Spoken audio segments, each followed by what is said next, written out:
Okay, so we're at number A4 down here at Cook's. This is a boathouse, used to be a combo unit. And we do have some really interesting construction techniques that have occurred on this unit. This unit originally was framed specifically for a boathouse. You can see the 2x3 construction. And then we have a furring strip that actually brings that up to, use this trusty tape measure. So we have a furring strip that was added, bringing this wall cavity to almost 4 inches. So unlike a modern 2x6, which would give you 5.5 inches, we have roughly 4 inches of wall cavity space on this wall. Okay, we do have Romex wiring throughout. Metal tin roof. It does appear to be watertight over what could be considered the interior living space or potential interior living space. I do see over the boat well what could be a suspicious area up on the roof, but we'll leave that. You can see that there might be some daylight coming through that panel. Just needs to be looked at. Okay, it will need to be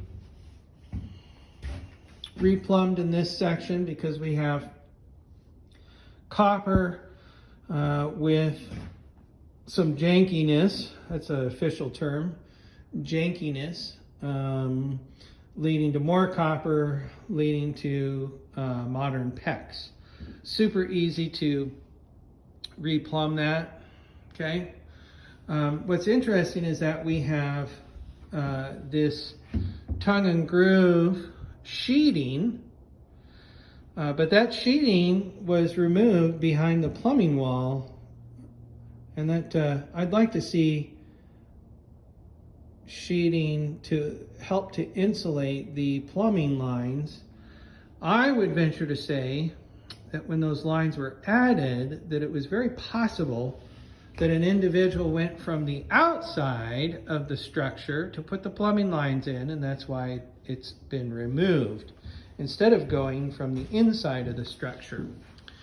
Now, I'd also like to see on this, what could be the loft area, okay?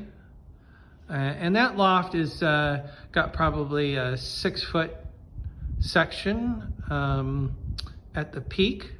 It would make for a very nice loft. However, you would need to support the loft because at this point they're framing it with 2x4s, and we've got quite a span.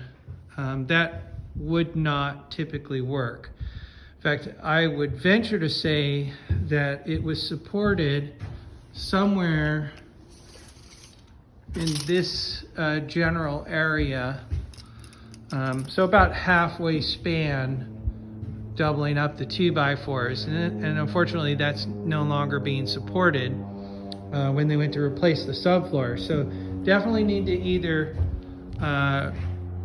rebuild the loft with, I would use engineered, I would use engineered lumber to make this span. And you could effectively make the span with engineered lumber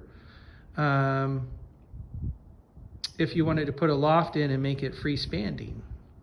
If you're going to support it in the middle, then you could use just standard lumber. Okay, so that's one of the issues that I see. The other thing is that the new work that was completed is we've got a 30+ inch span between this section of log and a 30+ inch span between that section of log. So Unfortunately, that is too much of a span to be Title 28 compliant, and the stringers are undersized based off of our current code. So the stringers have been replaced. They are pressure treated, but they are undersized based off of our current code. Now, for a boathouse, I don't see the stringers as being an issue because I do feel that the stringers are adequate based off of the size of structure this is. Unfortunately, we're too close for me to get a good look as to what else is going on. Decking's in serviceable condition.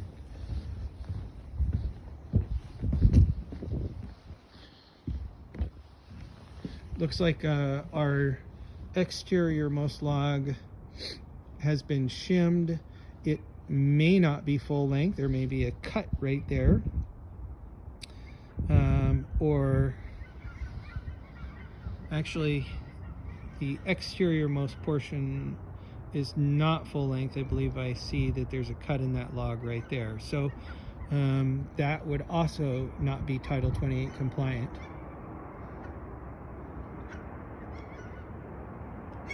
This is really interesting because we have a tongue and groove on the exterior of the structure here, which actually looks like it's in fairly good shape, minus the, looks like a small little missing piece.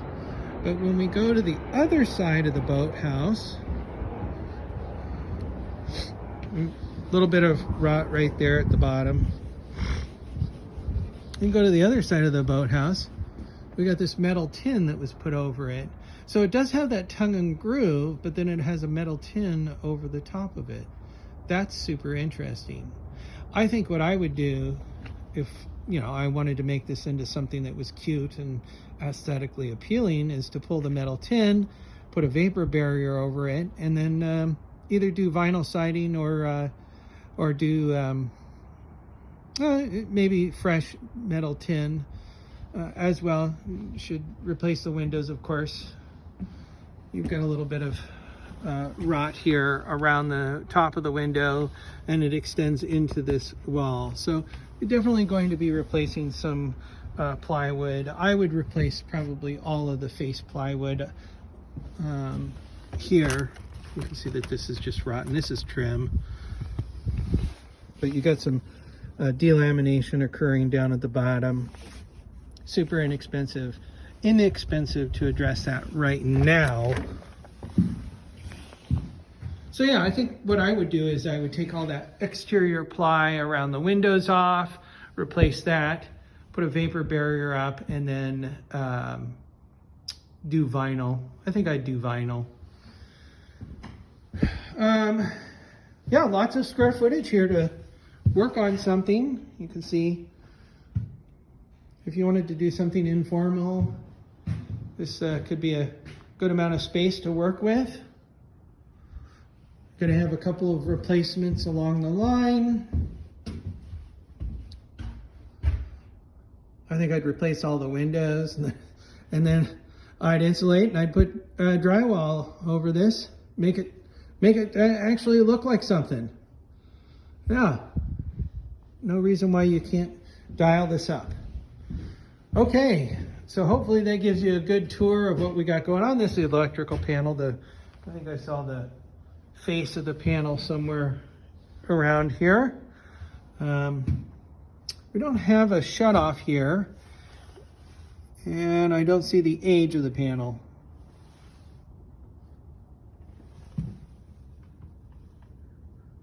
Bulldog Electric Products, Detroit, Michigan. Okay,